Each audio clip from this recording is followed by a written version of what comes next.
আপনি মোবাইলে যে কথাগুলো বলতেছেন অথবা ভিডিওর মাধ্যমে আপনি যে কথাগুলো বলতেছেন সেগুলো এখানে টেক্সট হিসাবে কিভাবে লেখা উঠবে এবং এই লেখাগুলো কিভাবে উঠাবেন এবং এত লেখা তো একসঙ্গে লেখা সম্ভব না। তাই এই লেখাগুলো সঠিকভাবে লিখবেন কিভাবে এবং কোথায় থেকে এইগুলো সেট করবেন সেটা এই ভিডিওতে আমি আপনাদের দেখিয়ে দিচ্ছি। তাহলে আপনারা বুঝতে পারবেন যে এই লেখাগুলো নিচে দেখতে পাচ্ছেন যে আমি কথা বলতেছি আর লেখাগুলো উঠে যাচ্ছে পর পর। তো ঠিক একইভাবে আপনারাও এই সেটিংটা করে নিন, তাহলে আপনাদেরও খুব ইজিভাবে আপনাদের ভিডিওতে আপনারা লিখতে পারবেন। তো আমরা মোবাইল স্ক্রিনে চলে আসলাম। মোবাইল স্ক্রিনে আসার পরে আপনারা কি করবেন, সর্বপ্রথম ফেসবুকেই প্রবেশ করবেন। আমরা সর্বপ্রথম ফেসবুকেই আসবো। ফেসবুকে আসার পরে এখানে দেখতে পাচ্ছেন যে থ্রি দাগ লাইনটা আছে ফেসবুকের, এই ফেসবুকের ভিতর থেকে আমরা এই সেটিংটা করব। তাই এই যে থ্রি দাগ লাইনটা দেখতে পাচ্ছেন, এই থ্রি দাগ লাইনেই ক্লিক করব।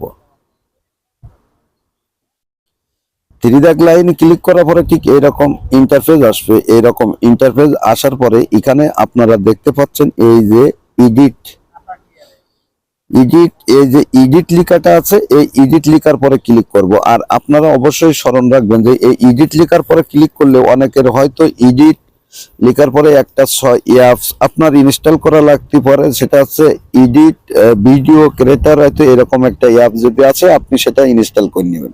তা আমরা এডিটের পর ক্লিক করব। এডিটের পর ক্লিক করার পরে ঠিক এইরকম ইন্টারফেস আসবে। এইরকম ইন্টারফেস আসার পরে এখানে কি করবেন, এখানে আপনি নিচেই এই যে জয়েন এডিট আছে, এই জয়েন এডিটে ক্লিক করবেন। জয়েন এডিটে ক্লিক করার পরে ঠিক এইরকম আসবে। এরকম আসার পরে আপনি কি করবেন, এখান থেকে আপনার এই যে প্লাস চিহ্ন আছে, প্লাস চিহ্ন ক্লিক করবেন। প্লাস চিহ্ন ক্লিক করার পরে তারপরে আবার আপনার গ্যালারি দেখতে পাবেন। আপনি গ্যালারি থেকে আমার যে ভিডিওটা আছে, আমি এই ভিডিওটা এখান থেকে সিলেক্ট করব। তা আমি এইমাত্র যে ভিডিওটা আপনারা দেখলেন সেই ভিডিওটা এখান থেকে সিলেক্ট করব। সেই ভিডিওটা সিলেক্ট করার পরে আমি এই ভিডিওটা এখানে সিলেক্ট করলাম।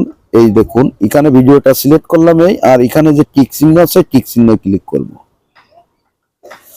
টিক চিহ্ন ক্লিক করার পরে ঠিক আমার ভিডিওটা আপনারা যেভাবে ক্যাপকাটে অ্যাড করেন ঠিক সেম ভাবে ক্যাপকাটে আপনাদের মতনই আসবে। আপনারা এখান থেকে যদি কাটা লাগে, আপনি দেখুন এখানে যে আমি টেক্সট গুলো লিখবো, আগে আমি ভিডিওটা প্লে করতেছি, আপনারা দেখুন এখানে কোনো টেক্সট লেখা ওঠে কি না।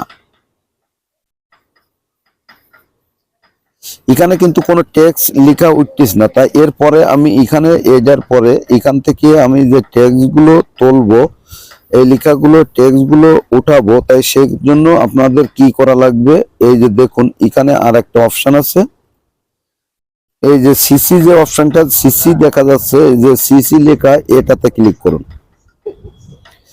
এটাতে ক্লিক করবেন। এটাতে ক্লিক করার পরে একটু ওয়েট করবেন, দেখবেন যে 1-2-10 সেকেন্ডের ভিতরে এটা আপনার অটোমেটিক ওই জায়গায় টেক্সট গুলো লিখে দেবে। এবং তারপরে আপনি কিভাবে লেখাগুলো কালার করবেন, এবং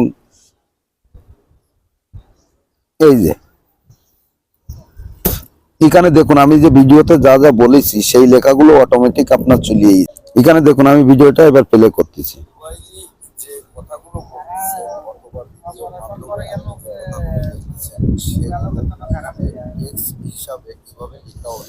তা আপনারা দেখতে পেলেন যে কিভাবে আপনি ওখানে লেখাগুলো করবেন, এবং আপনি এই লেখাটা দেখা যাচ্ছে বিভিন্ন ভাবে বড় করতে পারেন, ছোট করতে পারেন। এখান থেকে স্টাইল করার জন্য আপনার অনেক ধরনের সুবিধা আছে।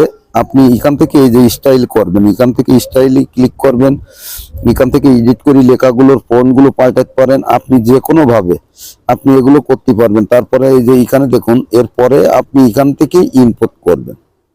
এখান থেকে ইনপুট করলে আপনার ভিডিওটা আর কি বড় হবে। আর এই লেখাটা যদি আমি আরো একটু বড় করতে যাই, এই লেখাটা যদি বড় করেন তো এটা দুই হাত দিয়ে আপনি দুই পাশে ধরিয়ে যদি একটু টান দেন তো অটোমেটিক বড় হবে। এই দেখেন আমি কিন্তু দুই হাত দিয়ে ধরে একটু টান দিছি আর বড় হয়ে গেছে। এরপরে দেখুন যে লেখাটা কেমন ভাবে আসে, আপনারা আবার একটু দেখে নিন।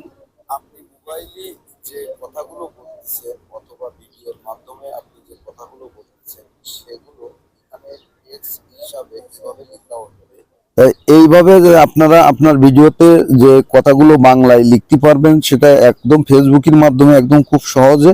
আর যদি ভিডিওটা আপনার ভালো লাগে তাহলে অবশ্যই আপনি ভিডিওটা আপনার টাইমলাইনে অথবা আপনার বন্ধুর কাছে শেয়ার করতে পারেন।